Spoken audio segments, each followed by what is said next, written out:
Right. Good afternoon, everyone. My name is Blake Kent, Associate Professor of Sociology here at Westmont. Welcome to this afternoon's lecture. So great to see the crowd here today.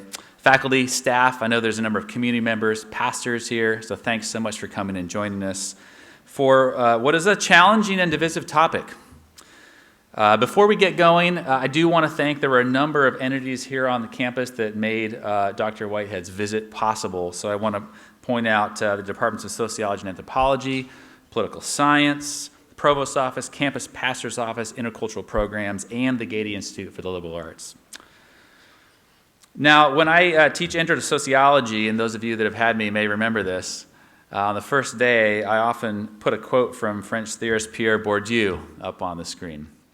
And it says this: "The purpose of sociology, as with any science, is to reveal that which is hidden." We live now in a time when we need people I like to think of as social excavators, to dig up, to reveal that which is hidden in our shared religious and political life, which in many quarters in this nation is not characterized by clarity, but rather by hiddenness, confusion, obfuscation, deception, and syncretism. One such social excavator with us today is Dr. Andrew Whitehead. Dr. Whitehead is Associate Professor of Sociology and Director of the Association of Religion Data Archives at the Center for the Study of Religion and American Culture at Indiana University, Purdue University, Indiana.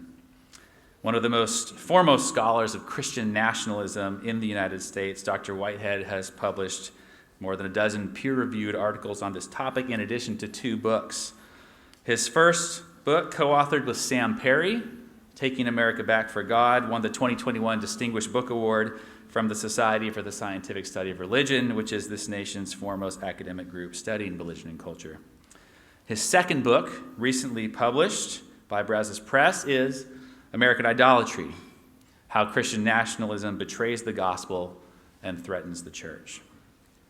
In addition to his scholarly work, Dr. Whitehead communicates widely on this topic and has been featured in, appeared in, or written for many national and international outlets, including the New York Times, NPR, the New Yorker, the Washington Post, The Economist, Rolling Stone, The Guardian, NBC, BBC, Time Magazine, and more.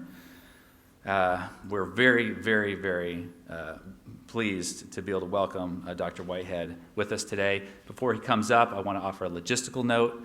We're going to have about a 45 to 50-minute lecture, followed by 35 to 40 minutes of Q&A.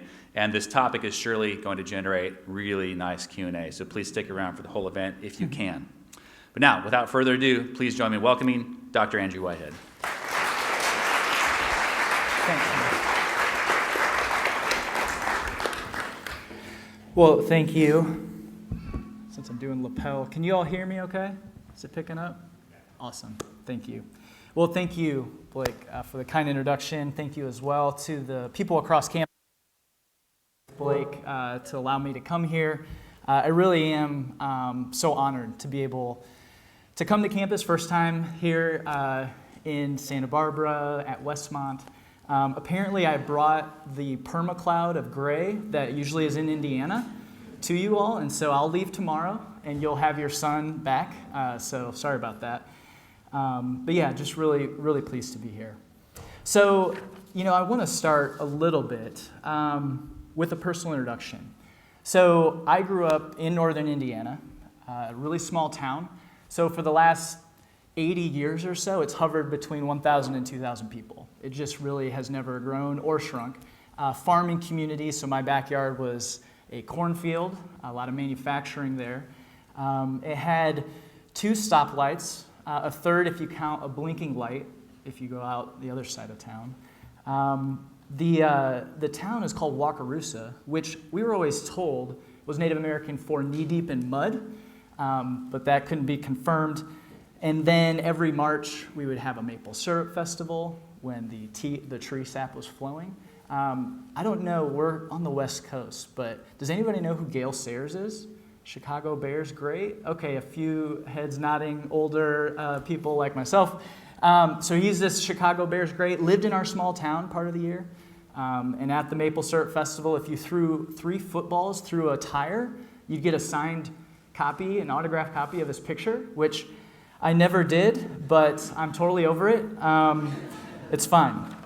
Now, in this picture, this is a picture of downtown Wakarusa, you can see a couple things. One is the eastern wall of the church that I grew up in, right by that school bus, and Wakarusa Missionary Church. Now, in this town, there were no shortage of churches. So today, if you map a 5-mile radius, you're going to count 14 Christian churches in that area. You can also see, for those maybe closer, 4 American flags in this picture. And I learned a lot in this town, right? This town shaped me, like many of you, maybe from smaller communities.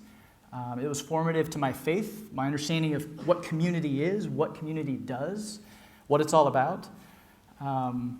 Families, faith, American pride, all of these things. So we lived and worshiped alongside our people, right? So your electrician, your kindergarten teacher, and your florist were all in church with you on Sunday night, Sunday morning, Wednesday night, all of these things. So being a good American meant, in many ways, being a good Christian. And being a good Christian, in some ways, meant advocating for your faith in the public square, supporting the United States and what it was doing, stand up for what's right, advocate for Christian convictions. So there was really little that caused me to think there was any difference between my American identity and my identity as a Christian growing up. But looking back over my journey, there were a couple moments that started to pierce that veil. So in junior high and high school, I attended a large white evangelical megachurch. I was in the youth group. And in my junior, senior high years, had kind of troubled home life. And so the church in this youth group was kind of my escape, right? And some of you might share that story, where you go there and you felt connected, you felt cared for, all of these things. So when the church doors were open, I was there. And every summer in youth group, we would go to the banks of Lake Erie, go to Cedar Point, which is an amusement park there. Some nodding heads, so you've heard of Cedar Point. Okay, great. And one year I remember one of my youth pastors, kind of offhand, said to me, and helped raise a question in my mind, on whether Christians could go and fight for their country, for the interests of the United States, and possibly kill other people, maybe even other Christians on the other side, and if that was what God would want for us.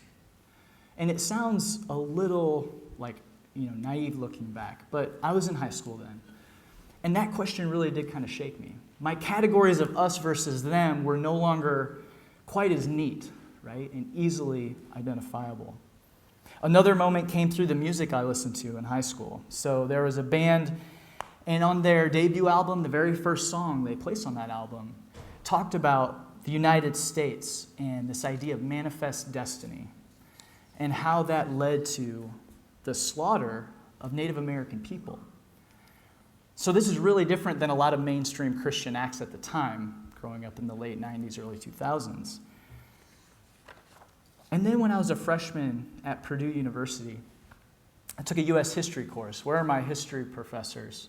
They here? Anybody? Okay, well, those that take history, really important.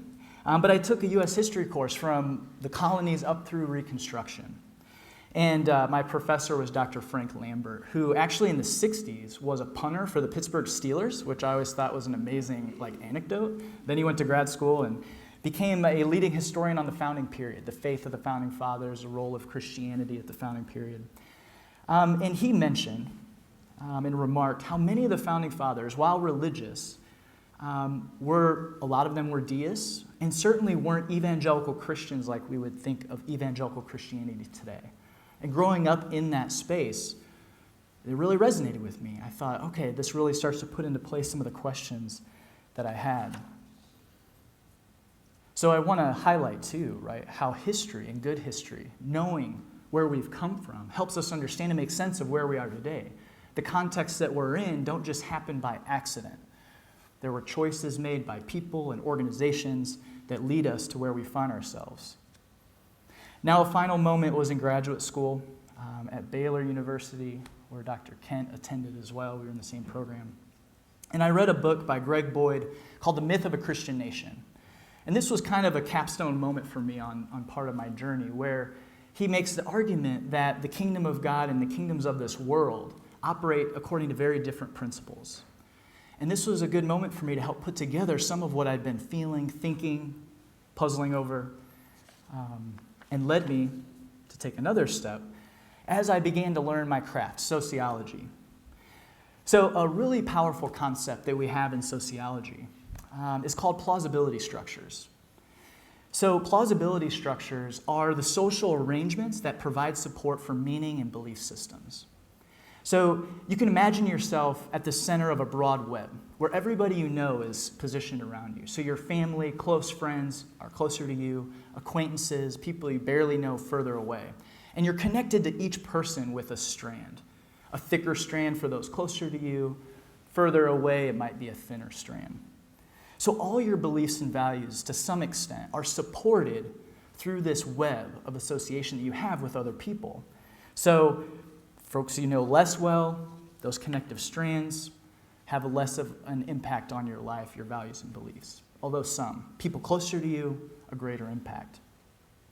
Now, if all the people around you, all those connective strands, at the end of them are people that believe and value the same things that you do, you have a strong plausibility structure. You're unlikely to ever really question those values and beliefs because, again, everybody connected to you believes and values the exact same thing. And if you never have to evaluate those values and beliefs, they become taken for granted.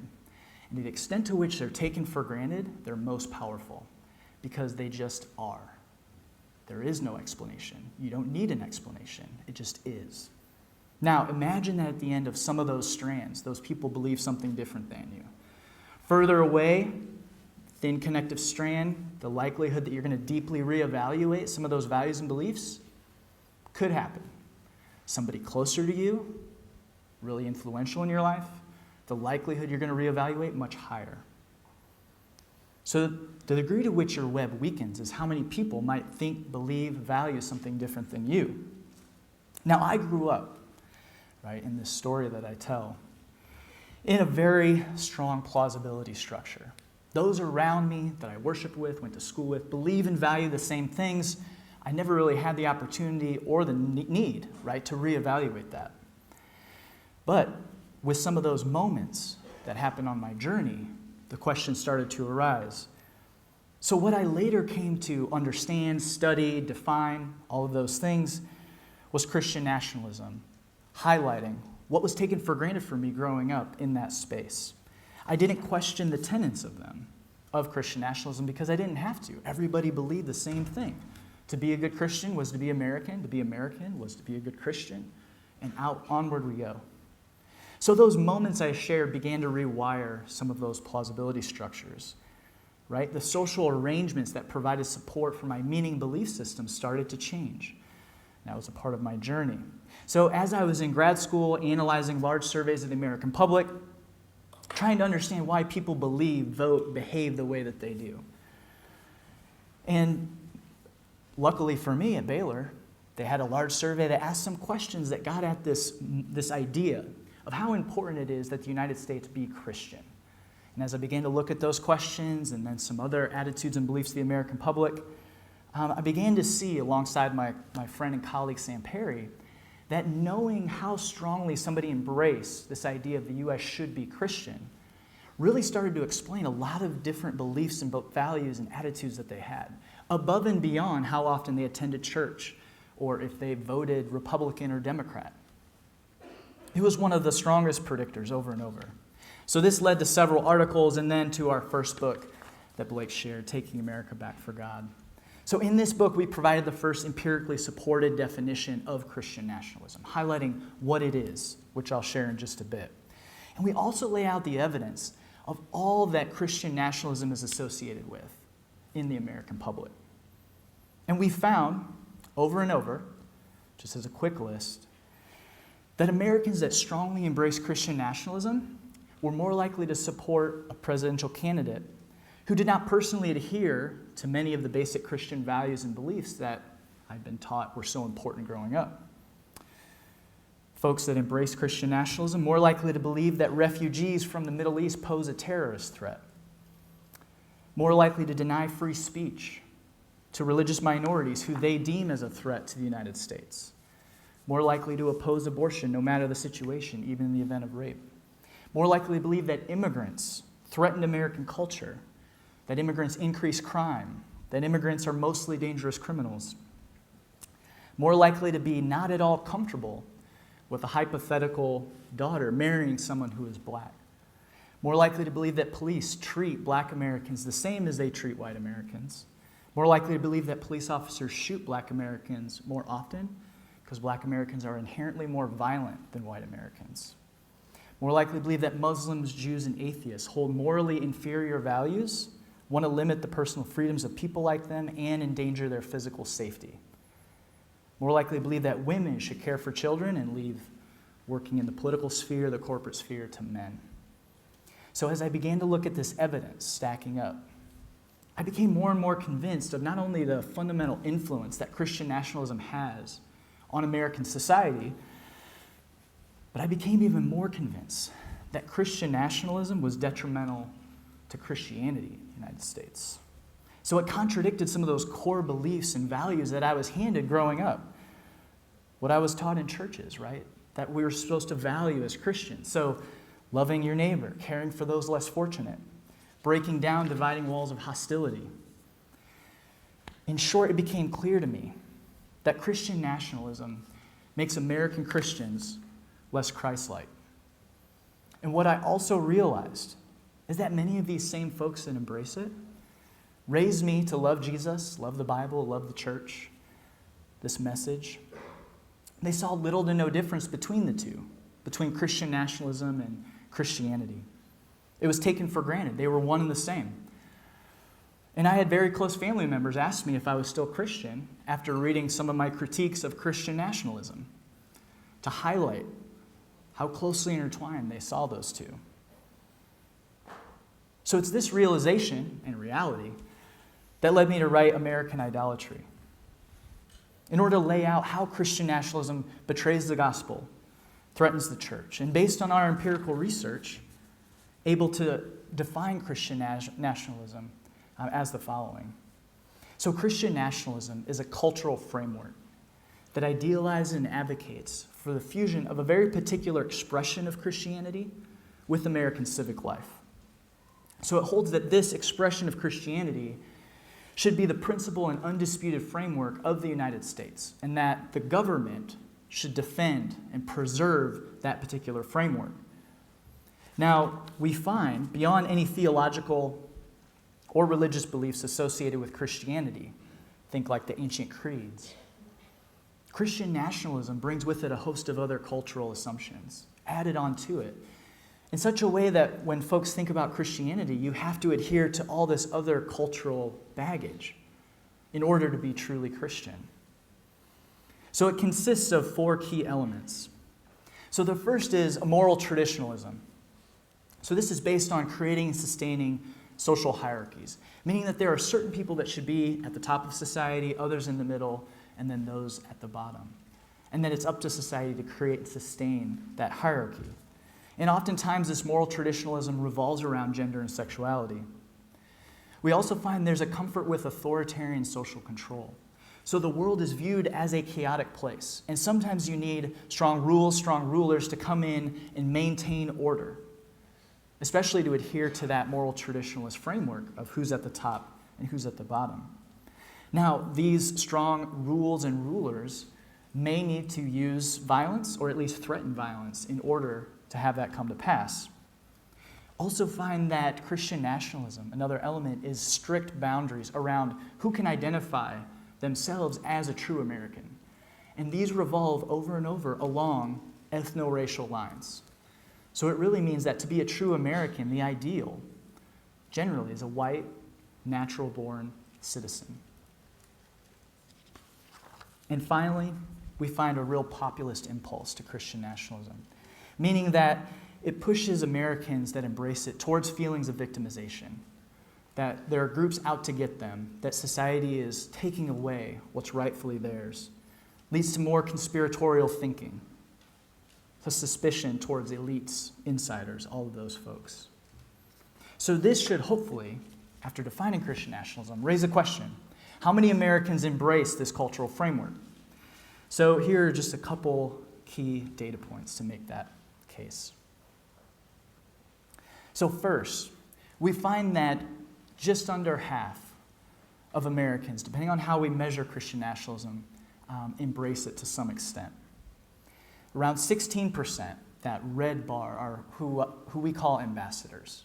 So these are folks that strongly embrace Christian nationalism, believing that the U.S. was founded as a Christian nation, needs to be brought back to that foundation in order to flourish, that the U.S. has a special place in God's plan for the world, and they'll do what they can to try and enforce that view.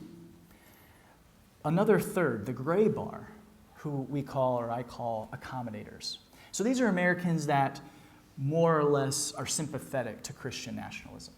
They may not be the ones that are out there on the front lines politically trying to fight to make Christianity privileged, but they aren't likely to oppose that as well, right? They may just stay silent and allow what's been happening to continue to happen.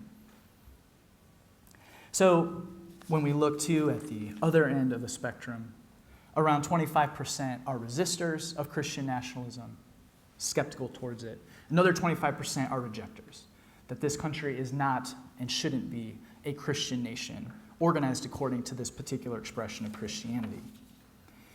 So this is looking at the American public as a whole. But when we look within white Christianity, you can see that Christian nationalism really is a dominant cultural framework. So among white mainline Protestants, those numbers are slightly higher than across the American population as a whole. So 19 to 40% are sympathetic. White evangelical Protestantism, a lot of them strongly embrace Christian nationalism. This is where I grew up. 37, 38%, over 2/3 are sympathetic at least to Christian nationalism. And then within white Catholicism as well. So the prevalence of Christian nationalism within white Christianity in the U.S. Is due to the fact that it was built, sustained, mainstreamed into the broader American public through these cultural institutions, through these congregations, seminaries, colleges. So as white Christians, those of us in the room, we can't let ourselves off the hook too easily because much of what we see today associated with Christian nationalism happen within those spaces that we occupy.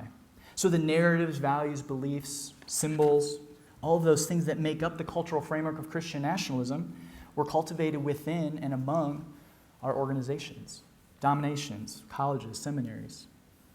Now, with a sense of how prevalent it is, both within the American public and within white Christian institutions, does it matter? Well, I just shared a list, right, what it's associated with, but as a true quantitative sociologist, I've got a couple more slides with bar graphs, and want to share those with you because it'll really show, I think in an interesting way, how Christian nationalism operates much of the same way across these different religious traditions. Right? It doesn't matter if somebody's mainline evangelical, Catholic, or even unaffiliated. The effect of embracing Christian nationalism pushes them all in the same direction. So here's what I want to show you.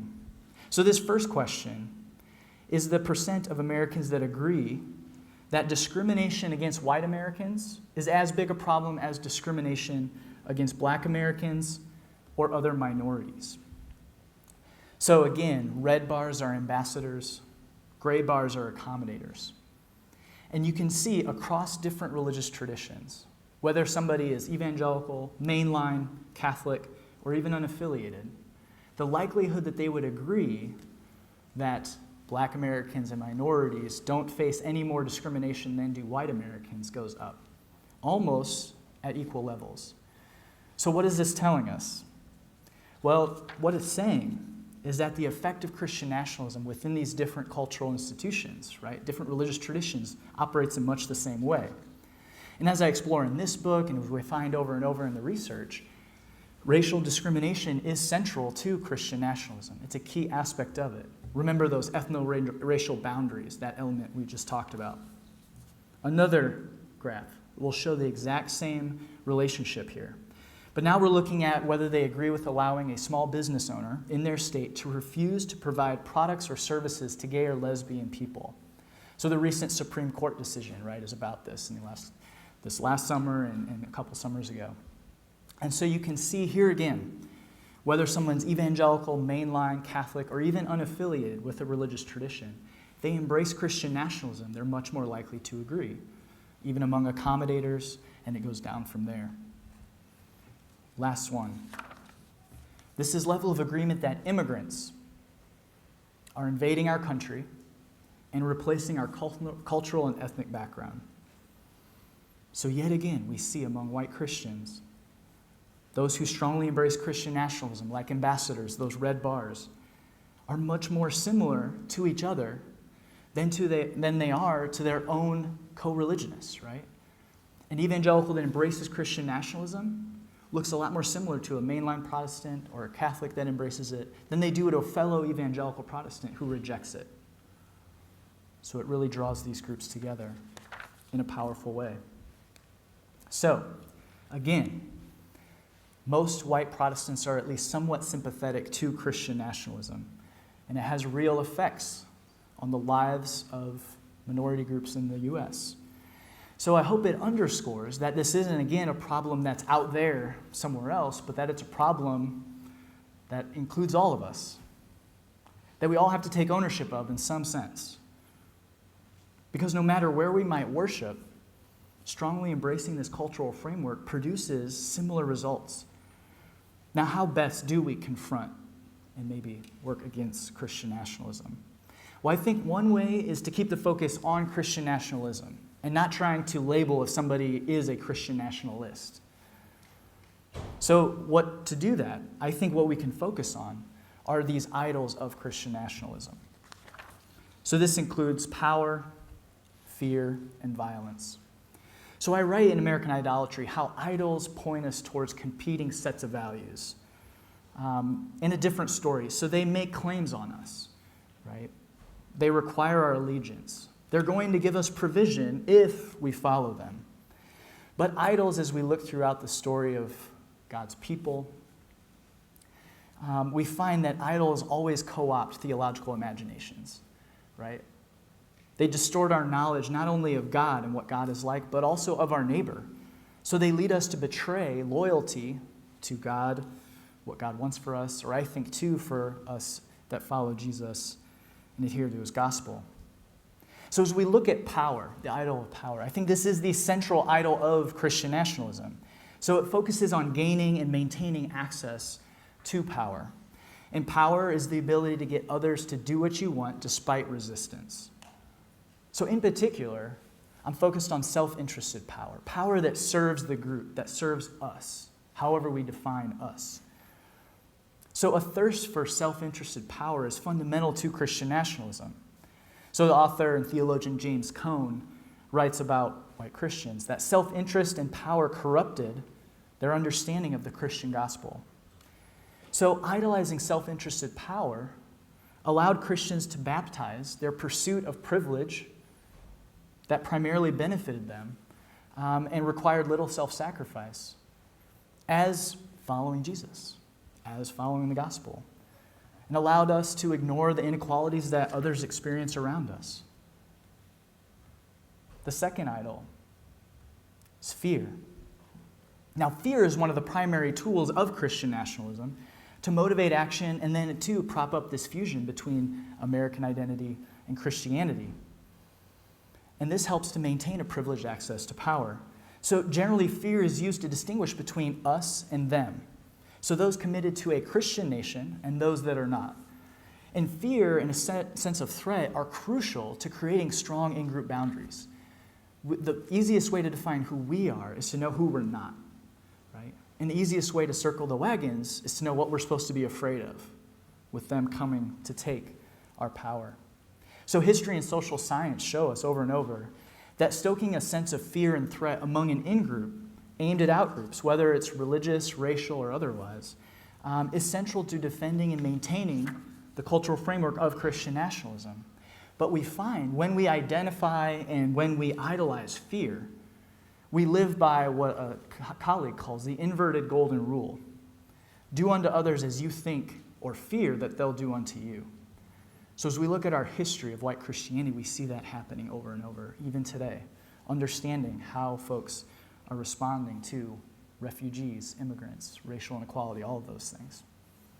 So Christians fear their cultural, political, social power will be taken from them as other groups are in positions of privilege, or if other groups even have some semblance of equality.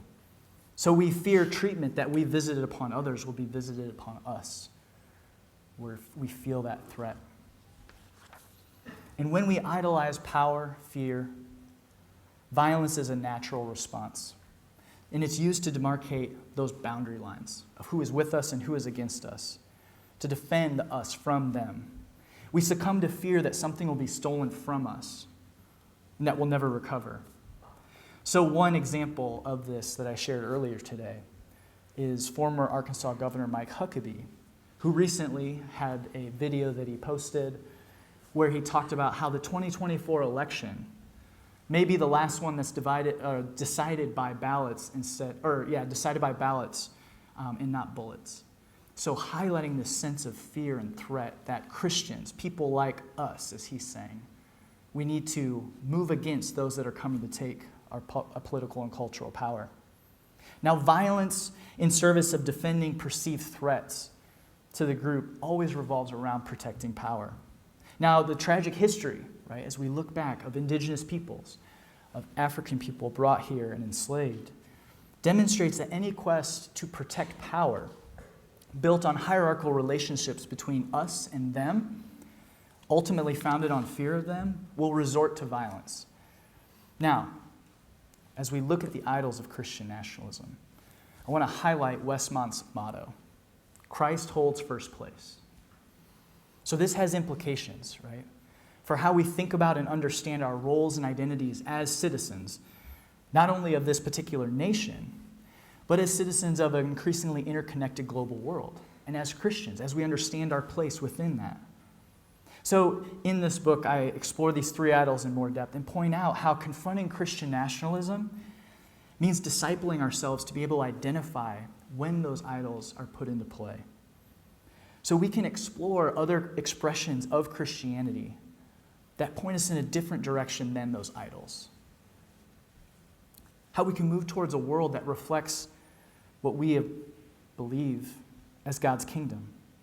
So in a sense, we don't even have to explicitly name Christian nationalism in our classrooms, congregations, but rather we can help those around us and we can help ourselves to move towards expressions of Christ-like responses to power, fear, and violence.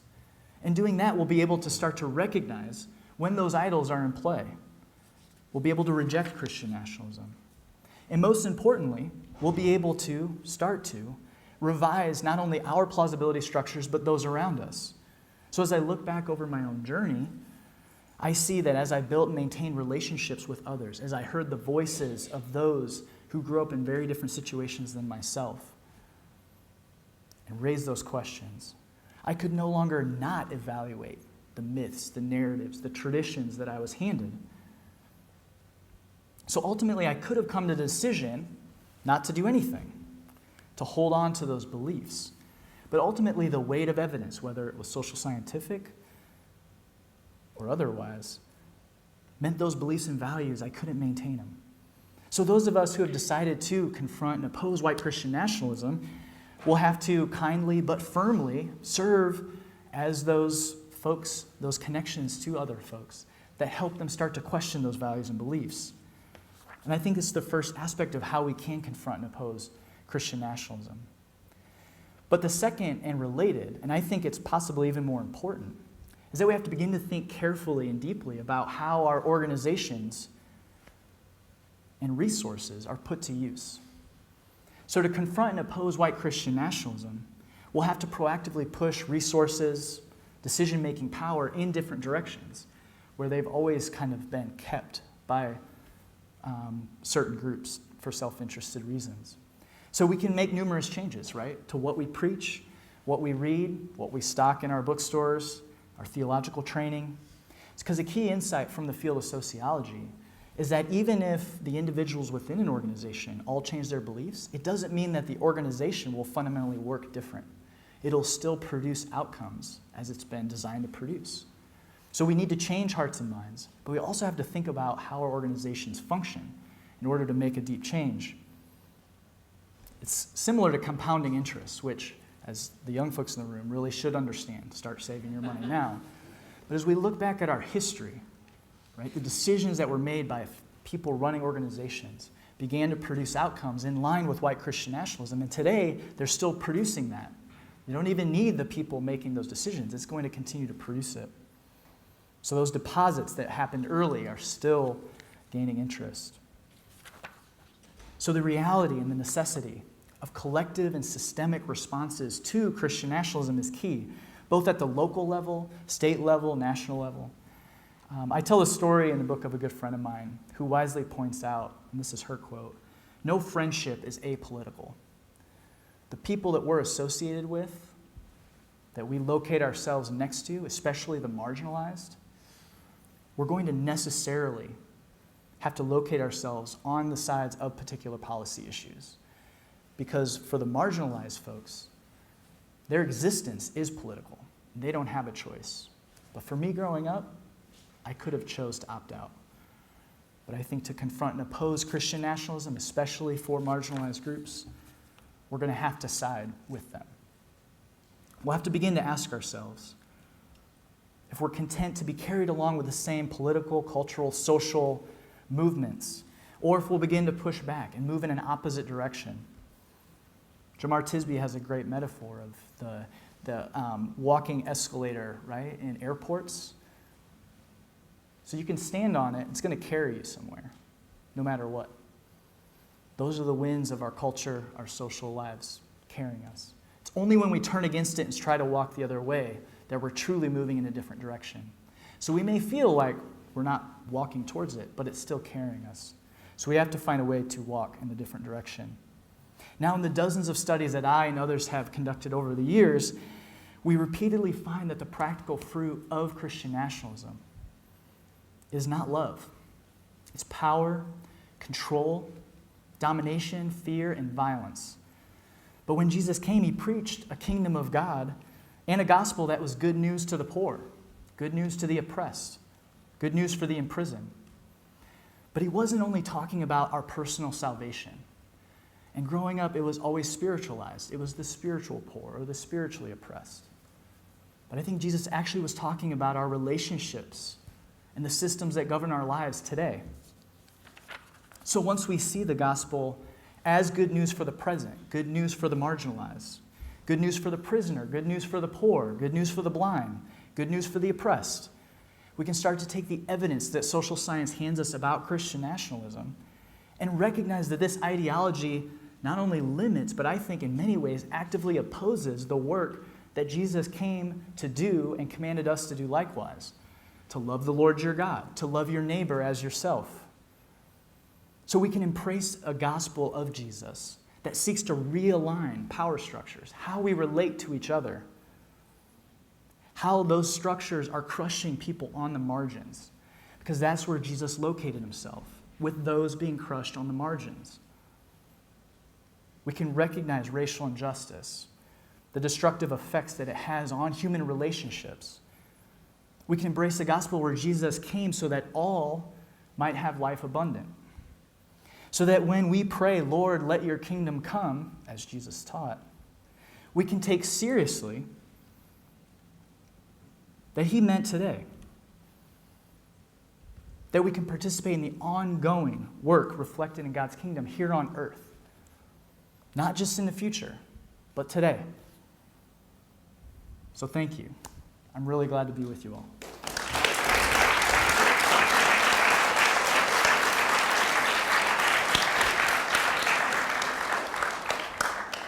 I'm going to take a moment to let you gather thoughts for a second. And then we have some good time for Q&A. So if you want to ask a question, just put a hand in the air. I'll run to you. And we'll make sure to use the mic for the recording. Thank you. Thank you for that talk. It was really illuminating. By the way, if you're a student in my class here for extra credit, please come and find me so I can write your name down. Thanks. So as a psychologist, I'm wondering, I hear you and I agree that Christian nationalism is betraying Christianity, but I'm also wondering if it has nothing to do with Christianity.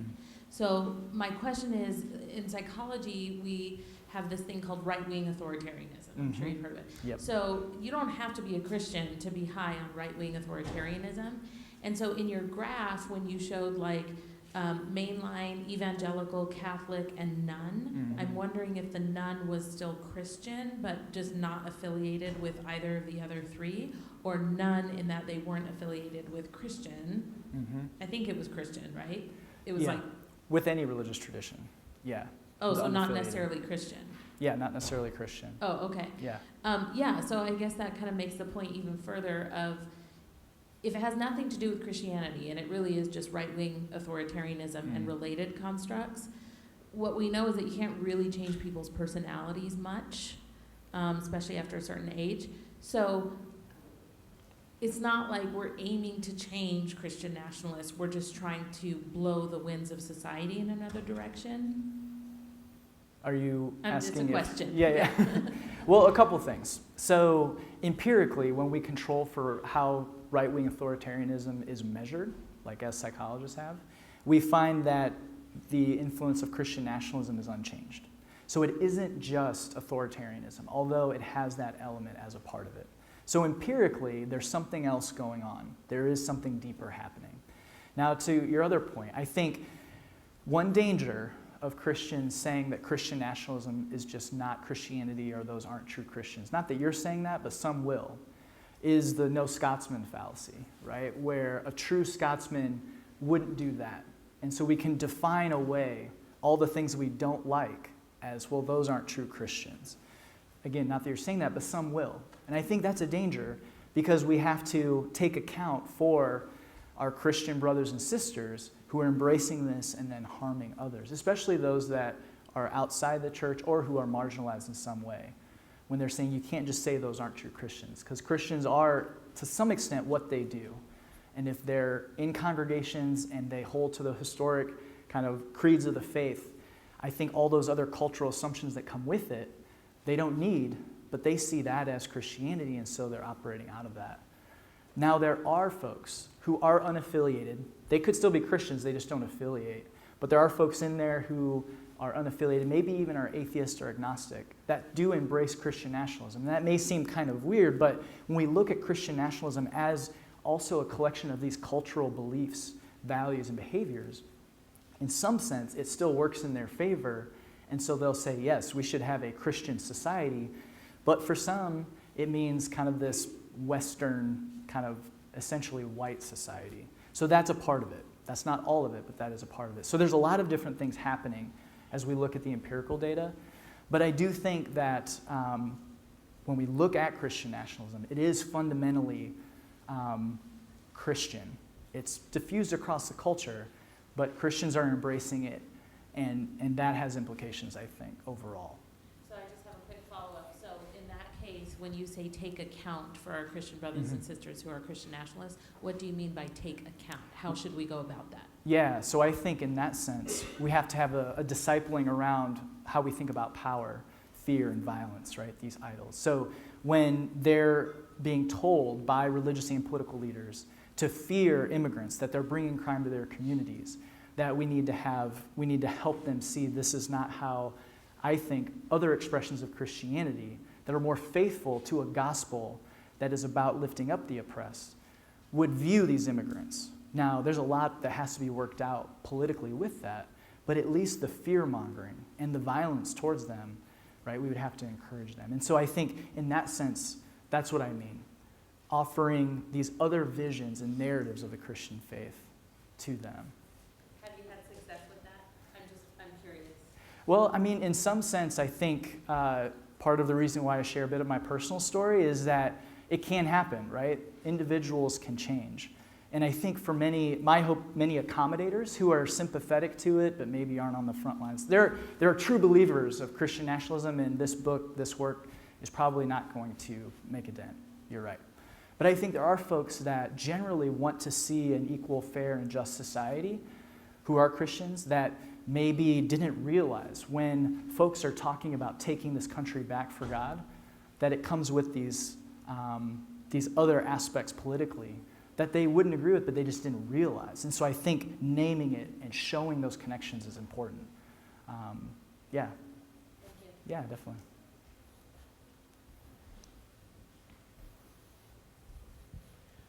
Thank you for speaking with us today. Yeah. I really appreciate it.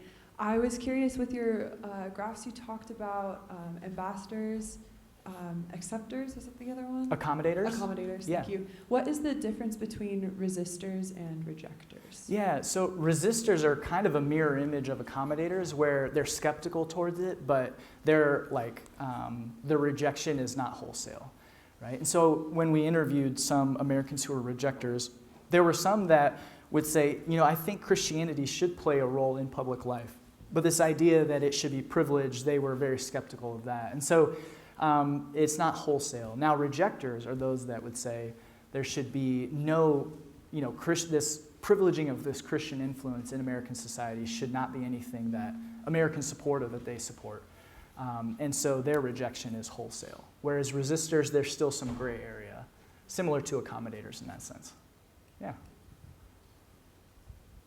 I would be curious if your research has done any correlation between age and generational identity and how people feel about Christian nationalism. Yeah, it's a great question. So we do find a strong association, and it's correlated with a lot of other stuff. But ambassadors tend to be much older, almost a decade older than the average age of rejectors. So there's a clear generational difference. Now, whether younger folks will start to embrace Christian nationalism as they age, or if it really is a straight generational effect where we're going to have turnover and this is all going to change, remains to be seen. We still just need to track it for more years. But yes, younger folks tend to be much more likely to be resistors and rejectors of Christian nationalism. Thank you. Yeah.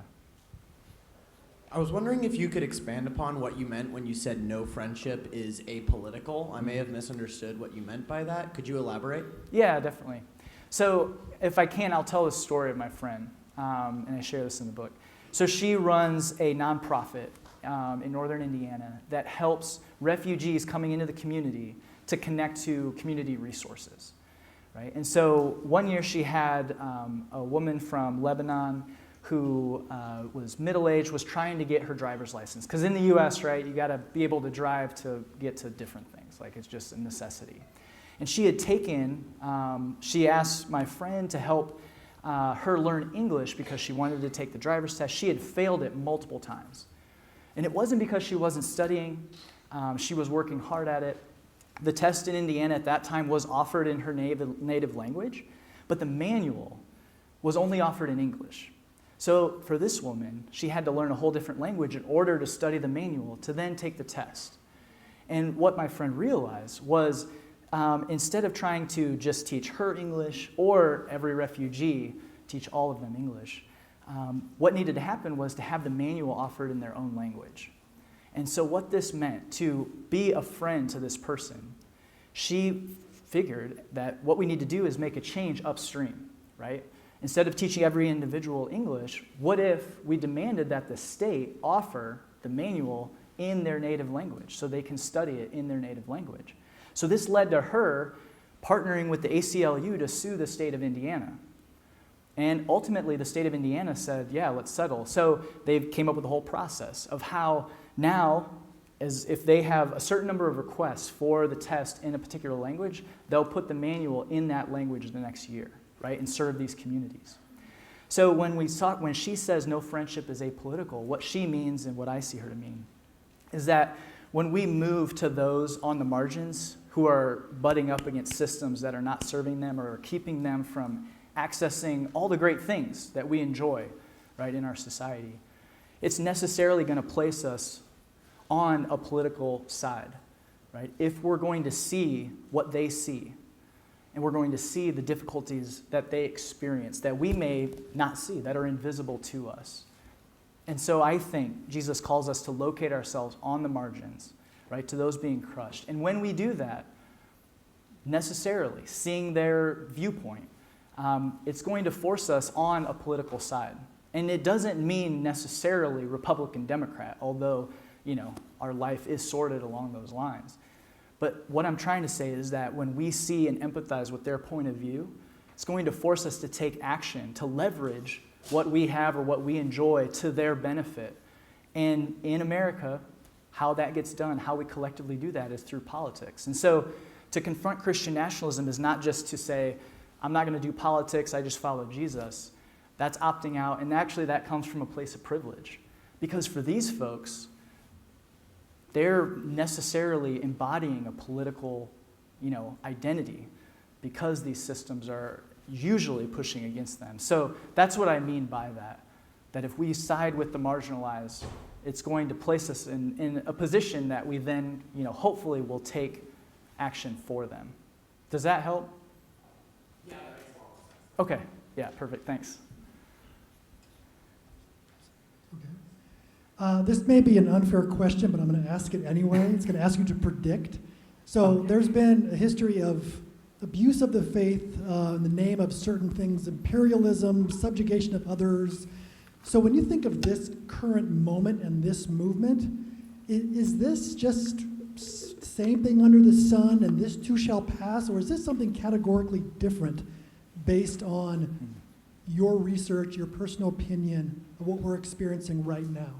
Yeah, well, I think, the Christian nationalism that we see kind of organizing around us in this moment is somewhat unique in that it really flows from the rise of the religious right in the late 70s and through the 80s, right? We're responding to that. That really has colored a lot of what it means today.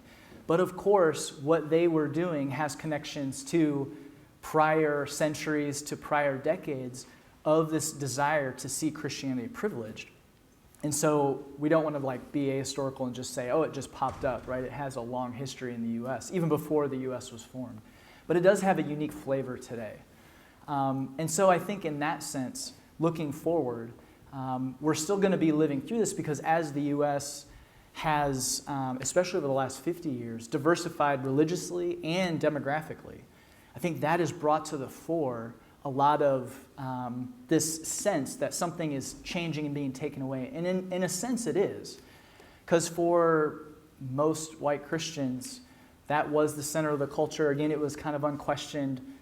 It all just kind of worked in that favor. So when other groups are saying, we want to have a say too in a democracy, that equality, if you're used to privilege, feels like discrimination. And so they're responding, and we're responding, right? A lot of these groups. And so I think that's a part of it. So it's connected to history, but empirically we see that it is in some ways unique to what we've lived through that just wasn't true in centuries past. Yeah. I'm going to insert a question really quick. Yeah. Then I'm going to go here and then to Dr. Mangrum. Yeah. I imagine, and I've seen people that are wanting to begin to defend this explicitly now, right? So you and Dr. Perry and many others started kind of sounding the alarm, and some people have adopted it very intentionally and say, no, this is what we ought to do. And it seems like it often comes along kind of a city on a hill narrative that's like, no, we are called as a nation to embody Christian principles in a way so that the rest of the nations can be blessed, so that they can see the truth that we're embodying. And if we allow, as nice as we want to be, if we allow people with different backgrounds and different religious ideologies, different political ideologies to come in and dilute that message, we dim the city on the hill, we put a bushel over it, and then the nations suffer for it. How do you respond to that kind of approach to this? Yeah, that's a good question. We do see that kind of novel change where now it's like, no, let's explicitly argue for this and claim that label. And so the city on a hill thing is really interesting. So I just started reading, and I would recommend this book, Caitlin Chess's book, The Ballot in the Bible. And the first chapter is on the city on a hill, that taking of that scripture both from John Winthrop, who originally used it in his speech, and then we see it used by Reagan and on. And her point really in that chapter is that it's bad hermeneutics of that verse, right? And so we have to work at a better pace and do a better job of how we take the Bible and how we use it, and that we can't just take a scripture and then apply it to where we are today as if it was written for us or for this nation in any sense. And so I would say that when we see that city on a hill in Scripture, it isn't responding or isn't talking about any nation, right? It's talking about the people of God, which could be a part of any nation, and how that's used, being really careful with that. And so it isn't as though God came to establish, again, a Christian nation. We find that nowhere. But two, using that verse out of context, applying it to where we are today, is just bad hermeneutics and use of Scripture. And so that's, part of what I would say to that. Yeah. You alluded to a number of times the connection between systemic racism and white nationalism and Christian nationalism, and how those are all very intertwined. I was just wondering if you could expand and elaborate a little more on what it is about Christian nationalism in the U.S. that makes it so inherently white, that makes it so inherently systemically racist. Yeah, it's a great question and really important one. So when we're talking about Christian nationalism, it really is a white Christian nationalism. So part of this is when Christianity came to these shores, the doctrine of discovery, this idea of manifest destiny, were theological explications for why they had the right not only to come here, but then to subjugate and take land, and to see it as doing it for God. And so when racial categories were created in this country and hardened, theologies were being created to help explain why that was okay. So one really great example, and Jamar Tisby shares this, is in Virginia, the Assembly, they passed a law, and these were mostly white Christian men, saying that if anybody, whether they were indigenous or a slave, was baptized into the Christian faith, it didn't mean that that freed them from being slaves. And so into law, they created this account where you could become part of the body of Christ, but it doesn't actually free you from physical embodied subjugation because of your skin color. And so that's just one example of how parts of American Christianity were formed alongside these strict ethno-racial boundaries. And so slavery, if it is anything, it is systemic racial injustice. And that over the years has transformed into Jim Crow laws, where we see, again, explanations, theologies created to maintain, we have to be segregated. Then into, after Jim Crow falls into policing and law and order politics, those types of things, we see theology being created. So at every step, white Christian nationalism has been a part of creating those ethno-racial boundaries that marginalize folks who are non-white. So yeah, that's part of that history and why we make that case. Does that help? Okay, cool. Yeah, definitely. Great question. Hi, thank you for being here today. Thank you for your talk. My question is two parts. The first part is like talking about the idol of fear. I was thinking about the ways in which, with my intersection with white Christians, who I consider friends, denial is often a kind of like something that comes up in terms of our relationship. So I will say, for example, I experienced racist street harassment, and my friend will say, oh, don't worry, you just don't take that too seriously. Or I'll say, systemic racism is a thing. And my friend will say, oh no, if that's over, don't believe what they tell you, right? So the ways in which denial keeps popping up, do you think that that's kind of like what is that in terms of its relationship to fear? That's the first part of the question. And then the second part of the question is, when I am engaged with white Christians, this denial often leads to a callousness or hardness of heart towards my wounds of racial oppression. And what would you suggest to people of color who are kind of on the receiving end of that wounding? What would you suggest that they do in terms of like this kind of struggle to push against white Christian nationalism and its kind of ever-present kind of hunger for power? Yeah. Does that make sense? Yeah. Well, first, thank you for sharing with us, right? And so I'll answer the second part first. So I do want to caveat that, right, from the life that I've lived, I can't understand what that's like. But what I've heard others like Jamar Tisby, and other folks that have had those experiences say, a lot of times they've had to leave or at least go be in safety for a while just to recover. And so that's that I've heard and has helped them. And that you don't have to stay in connection where it is harming you. And I want to say that to anybody, because there are points where relationships, we have to push back, but it can be to the point where it really is harmful. And so taking care of yourself and finding hopefully folks that will listen and empathize and support. That's what I've heard other folks that I trust say, and so I don't want to say that I know exactly what to tell you to do, but I've heard that. Now with that, the first part with fear, there's an interesting article that just came out talking about how essentially maintaining ignorance towards racial injustice is a way that kind of helps support how things have always worked, that folks can just say, well, I don't know anything about that, or is that actually even happening? And it's kind of from a place of privilege, allows you to just not have to learn, empathize, or anything with other people or their experiences. And again, if we continue to follow the way that things have been structured, it's going to continue to produce those same results. And so it's a way to kind of underscore and continue to support that inequality. So what I think as Christians are called to do, if we're called to seek truth, it is to not only listen, but to create points of connection with folks and hopefully practice empathy. So I would hope, and again, this isn't to place a burden on you that you have to provide this insight to everybody that you meet, but that white Christians would be really ready to move towards the marginalized, to listen, to gain that understanding, to be silent, to follow along, and hopefully to learn. And then again, the friendship, friendship is apolitical, to realize that places us on a certain side right now because that's how our society is structured.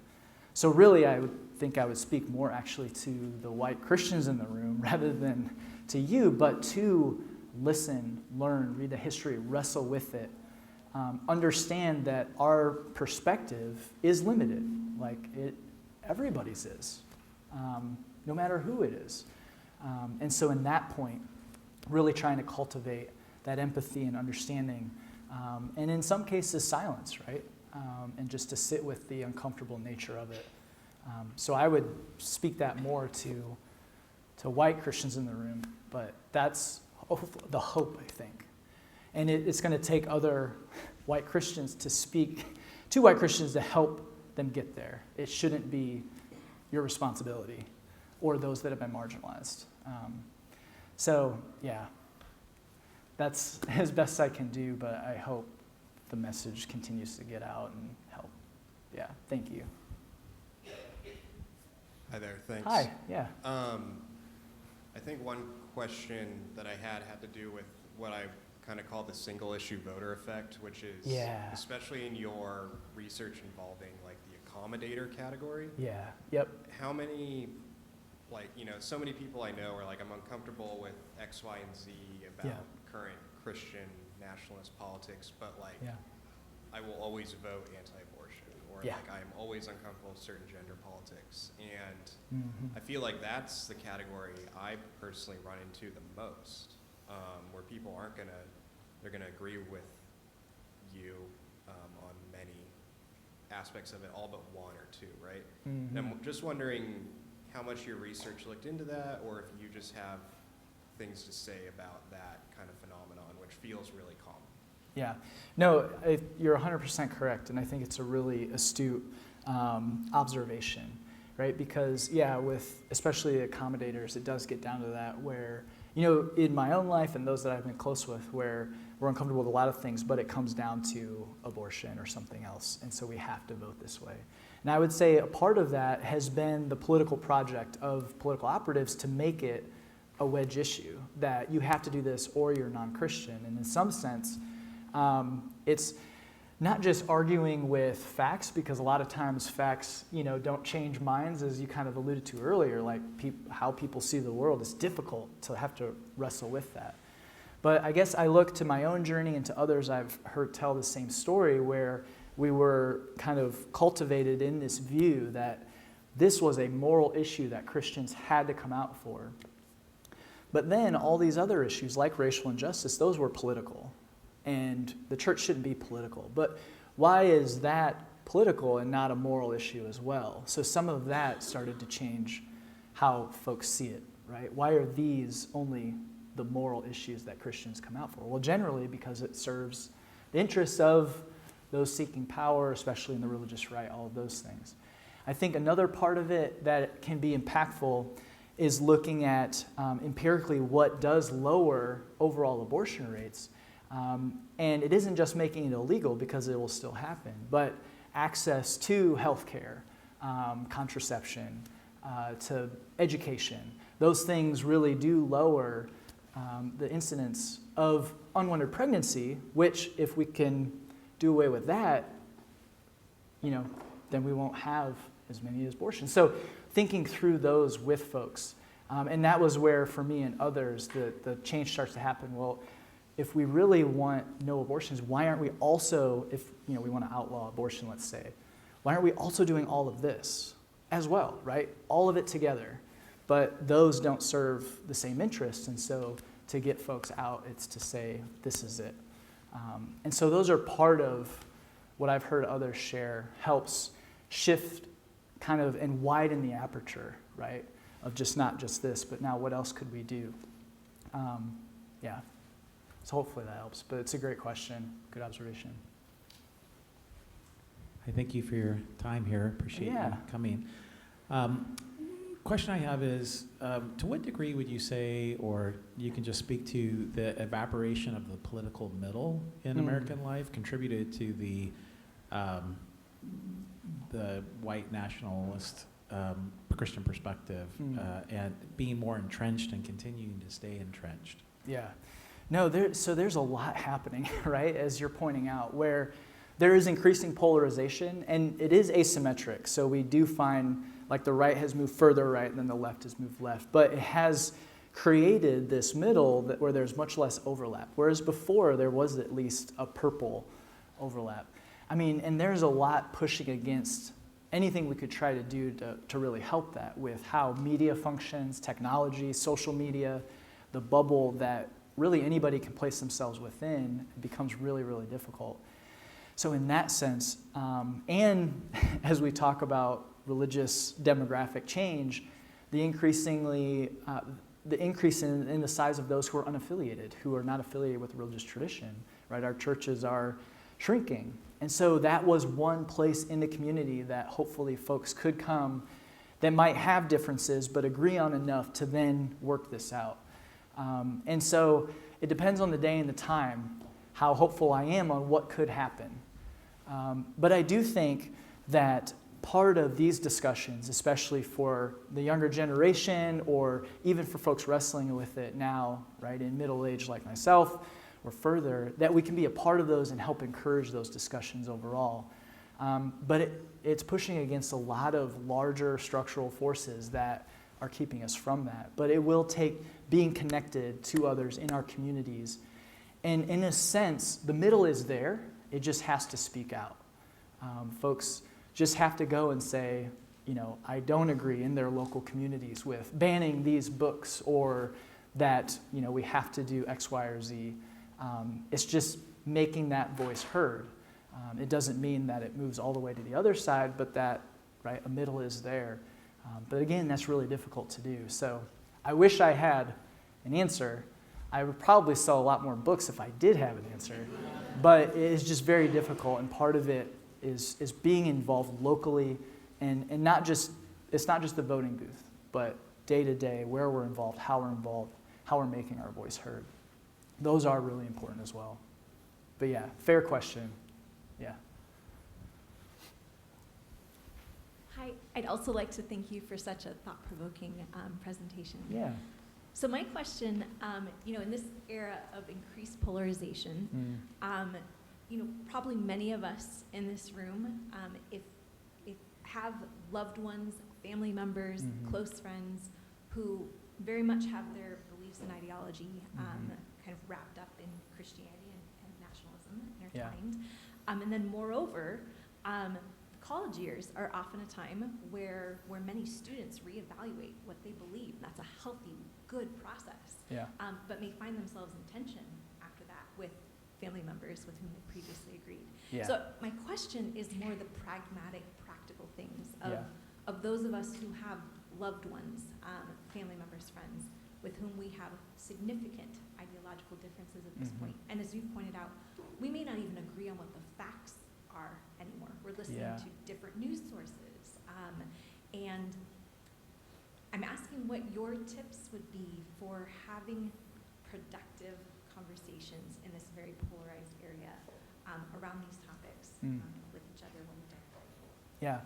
Well, I think there's going to be times and parts of it, pragmatically, where the answer is to, we don't always have to be fighting these battles, but it may be cultivating relationship and being in relationship with folks that see stuff differently, where this doesn't have to come up every time. Because as we engage with them, they see us as actual human beings, and we aren't just our political beliefs. And we see them in that same way. That is important and lays a groundwork for trust. I think another thing, too, is when a claim is made, it isn't as though we have to have all these facts ready to pound back at them, but to ask, where'd you hear that? Or how do you know that? How is that true? Or can you define that? So, oh, that's woke. What is woke? What does that mean? Right? And trying to just offer a moment where they have to describe what it is, or if they don't, think that's interesting, or, moving on that. So it's raising the questions, I think. It isn't saying, like, here's all the answers you just need to believe to be like me. But the questions a lot of times help reveal the shape of something to them more than us just trying to tell them, well, this is what you should believe. Because nobody wants to hear, this is what you should believe. Like, I don't necessarily want to hear it. But when folks raise questions for me, that sticks with me. And now I have to think about it. And so I think raising those questions is a key way. So to the extent you can maintain relationship, because there are folks who are in relationship with family members where it can be harmful. And so I'm not saying that you need to stay, right? There's a point where we may just need to take a break or whatever, and that's true. But to the extent that we can and see them and ourselves, and they can see us not as just distillations of a political point, but then raising questions, because that will hopefully be like the pebble in the shoe. Like, they just can't quite get around that. And so doing that, I think, is usually more helpful than you're wrong and here's why, that type of thing. But those are just the two that have worked for me. Yeah. We have about 12 more minutes left. I want to assure you we are going to end on time if anyone's starting to feel antsy. But I have Dr. Dunn, Dr. Deneau, one here, and then we may have time for one more beyond that. Okay. Thank you for coming and sharing. I have two questions. Yep. One is, I really like the graphic for your book, for the cover. Thank you. And I'm just wondering if you wanted to say something about that at some point. Yeah. The other question is, I'm wondering, and maybe this falls in the trap of wanting to say they're not true Christians, but I'm just curious if you also measured church attendance, how much time they spend in prayer, the religiosity items. Yeah. And if you found any patterns with which category they're more likely to fall into, if they're actually not just naming, oh, I go to church, oh, I'm a Christian. Yeah. Because you talked earlier about ethno-identity. Mm-hmm. So did you also measure practices, and did you see any relationships there? Yeah, good question. So the first, I give all credit to Brazos Press. They designed the cover. They asked me for thoughts and input, and my first was no red, white, and blue, because every religion politics book is red, white, and blue. But they came back with that, and I really found it kind of arresting at first, and with the snake and the tongue that is across, and just a lot of the biblical and other parts of that. So it's Brazos Press. They were like, here you go, and I was like, all right, that sounds great. And then to the other part. So this is an interesting part. A couple ways that I can talk about it. So we did look at all this. Now, when we're looking at ambassadors, they're the most religious folks out of all the groups. So they go to church the most, they pray the most, they read their Bible the most. So it really points to they're in congregations where this cultural framework is produced, reproduced, all of that. And we see, political scientists have shown us over and over, a sorting effect where folks generally are selecting into congregations that align with them politically. It isn't as though they just go there and now that congregation pushes it. Like, people are choosing where they go. So that is an important part of the story. Now, in our work in the first book, what we do is we can separate out, or at least in our models, control for Christian nationalism and religiosity. And what we find is that even when we control for how religious they are, these measures of Christian nationalism still tell us a lot of the story. So what that tells me, in the argument that we make, it isn't as though there's something about prayer that makes folks more Christian nationalists, which should make sense, right? But this is a cultural framework that they take on and embrace, and prayer moves along with it. But it isn't just one and the same. But if you reject Christian nationalism and you pray, it moves you in complete opposite direction than those that are religious and embrace it. So it isn't religiosity, it's embracing this cultural framework. Because there are some folks that will argue and say, it isn't, the more religious folks they weren't the ones supporting candidate X or whatever, but they were. Like, it was very religious Americans. But I think, to be more precise, it's those that embrace Christian nationalism. It isn't just that they were Christian or religious, but doing that while embracing Christian nationalism, that was doing the heavy lifting. So that's what we looked at. Yeah, definitely. Thank you, Dr. Whitehead. It's good to have you here. So a quick comment and then a question. During January 6th, during the insurrection or attempted coup,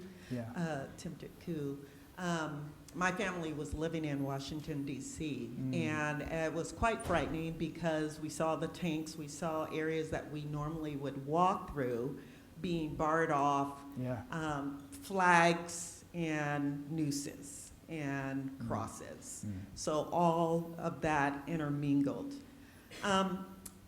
We, at some point, decided we would only go for our evening walks based on where people's political signs were. So we would see some signs on yards, because in DC people post those. And we'd say, not that neighborhood, let's go down this street. This is now, this is not 1960 something.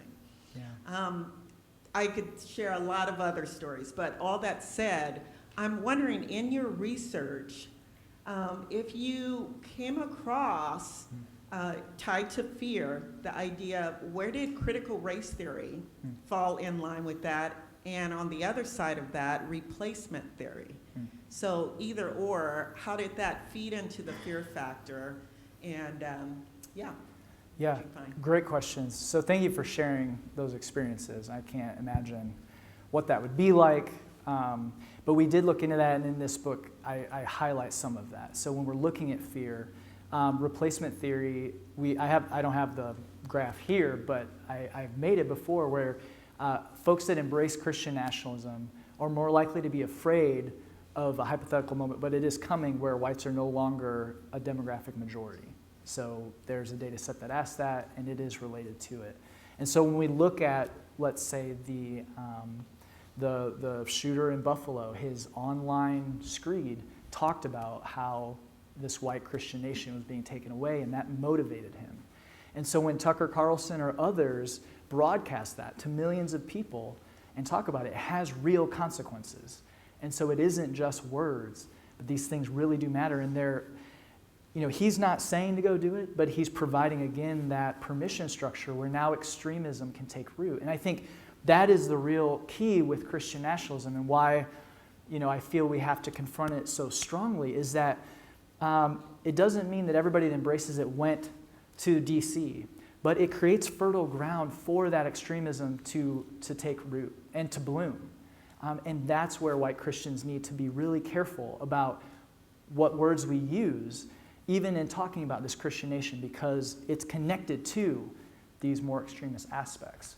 And so that's really a part of it. So then too, with critical race theory, like those folks who have worked really hard to connect CRT or critical race theory to anything else other than what it actually is, that was the explicit stated goal, right? So Christopher Rufo is one of those, like he literally has said on video that all we want to do is muddy the waters and connect CRT to like anything that people might be afraid of, so that when they hear it, they don't actually know what it is or what it's about, or that it's not taught in like any undergrad courses even, right? This legal framework. But if we can do that, that'll motivate folks because again, they're afraid. And so highlighting that idol is so key and it activates people. And so it's not just CRT, but woke or anything else. And increasingly the term Christian nationalism, like we hear that. There's no definition, we don't know what it is, or they hate you Christians, which is all untrue. But that's part of the playbook that has always been happening, and it's happened lately too with CRT. Yeah, thank you.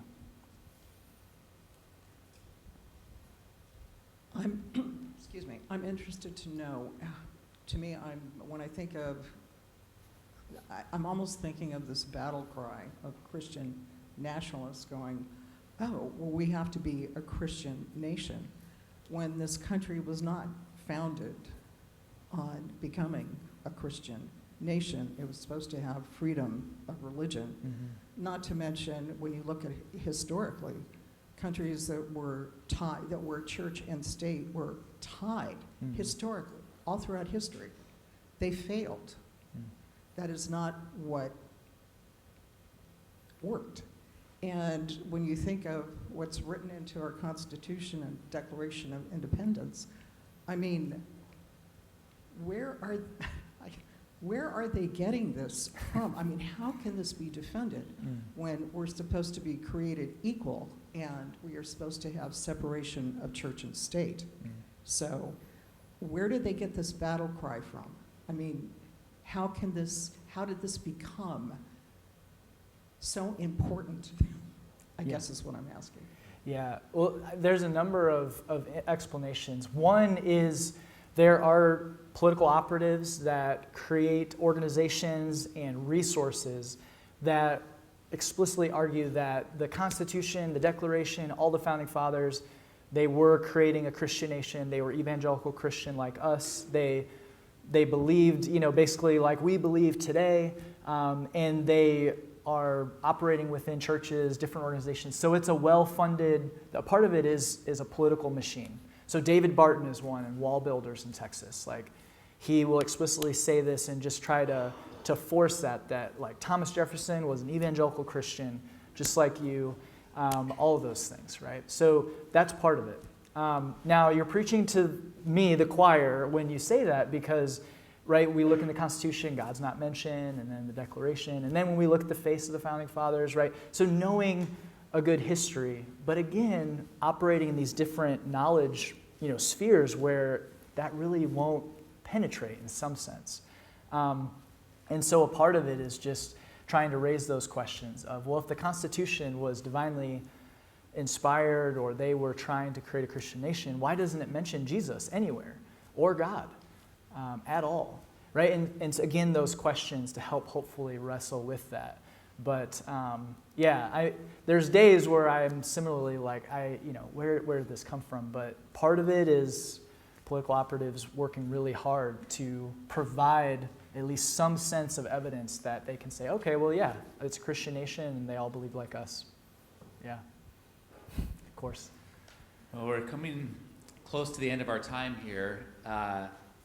If you're interested in learning more about the book, Blake Thomas has some materials you can grab on the way out. But in addition to getting your book, can you just name some other resources that are out there that students might want to look towards if they're wanting to keep pursuing this question? Yeah, totally. That's a great question. So one thing you can check out is Christians Against Christian Nationalism. So it's a movement, very ecumenical in that sense, but they offer resources and like our book and different things where you can look to them and sign that petition and then sign up and they'll send you different things. Obviously connecting with me or Blake or other researchers, right, working in this area through social media, keeping up with that is always hopefully helpful. And then, I think really besides, some social science books, good history. So going where the questions are leading you and finding good historical resources on the faith at the founding period, religion and race in the U.S., what is our history? Just knowing that, I think a lot of times can really help spur on further questions, finding further people. I should offer more resources. Maybe I'll try to put that together, but a lot of good books. Yeah? You mentioned an article on maintaining ignorance continues systemic racism without naming it. Do you mind? So off the top of my head, I mean, I can get it for you in like 2 seconds after this ends. But yeah, off the top of my head, I forget, I'm sorry, I forget the author's name.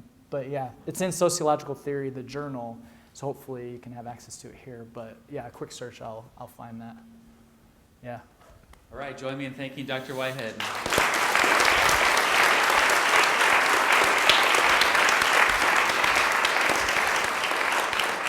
Thank you. Thanks, friends. Be careful.